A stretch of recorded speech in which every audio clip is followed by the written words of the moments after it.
இந்த அவையினுடைய மாண்பை சீர்கெடுத்துக் கொண்டிருந்த சி.வி.கே. சிவஞானம் தமிழ் தேசிய அடிப்படை மரபுகளின் கோட்பாட்டில் இருந்து ஒரு வந்தவர் அல்ல. அவர் காலத்துக்கு காலம் சீசன் வியாபாரியாக இருந்து வந்த ஒருவர் இப்பொழுது அவைத்தலைவராக இருந்து கொண்டு போய் ஒரு மாகாண முதல்வருக்கு எதிரான ஒரு குற்றச்சாட்டுதல் அல்லது நம்பிக்கையில்லா பிரேரணையை கொண்டு போய் அவரே முன்மொழிந்து கொடுக்கின்றார் என்றால் எந்த அளவுக்கு அவருடைய அவைத்தலைமையினுடைய மாண்பை அவர் மீறியிருக்கிறார் என்பது சாமானியருக்கு கூட தெரியும். மற்றது தனக்குத்தானே மண்ணை தலையில் வாரி போட்டிருக்கிறார் மாவை சேனாதிராஜா.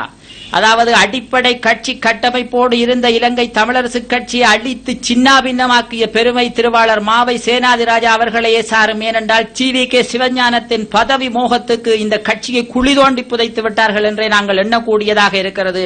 அவர்கள் சுமந்திரனுடைய கதையை கேட்டுக்கொண்டு பின்கதவால் பதவியை தக்க வைத்துக் கொள்வதும் மாகாண சபையை குழப்புவதும் பதவி சுகபோகங்களுக்காக மத்திய அரசினுடைய நிகழ்ச்சி நிரலும் ரணிலினுடைய போக்கையின் நிறைவேற்றுகின்ற ஒரு நிலைப்பாட்டிலும் இந்த மாகாண சபை உறுப்பினர்கள் இந்த இளையோர்கள் இருப்பது மிகுந்த வேதனைக்குரியதாகவே இருக்கிறது.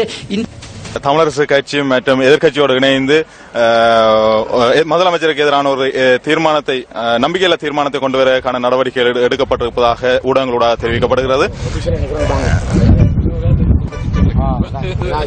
தான் வந்தேன். நீங்க சக்தி டிவில போட மாட்டீங்க. அப்படியே வாங்க, நான் ஆபீஸ்ல ஆபீஸ்ல நீ பண்ணுவாங்க கதைப்பேன். ஆபீஸுக்கு வாங்க, யோகா ஆப்பு தான் வந்தேன் நான். அதை பற்றி கதைப்பீங்கன்னா நான் சொல்றேன். இல்லையா வாங்க, அரசியல் அங்க கதைப்பேன். ஆபீஸ்ல இல்ல நீங்க பரவாயில்ல, நீங்க ஆபீஸுக்கு வாங்க, நான் பிரச கதைக்கிறேன், தயாரா இருக்கிறேன். வாங்க, அங்க கதைப்பேன். பாராளுமன்ற உறுப்பினர் ஸ்ரீதரனின் கருத்திற்கு அமைவாக பாராளுமன்ற உறுப்பினர் ஸ்ரீதரனின் அலுவலகத்துக்கு நியூஸ் ஃபர்ஸ்டின் பிராந்திய செய்தியாளர் விஜயம் செய்த போதிலும் அவர் அங்கு இருக்கவில்லை.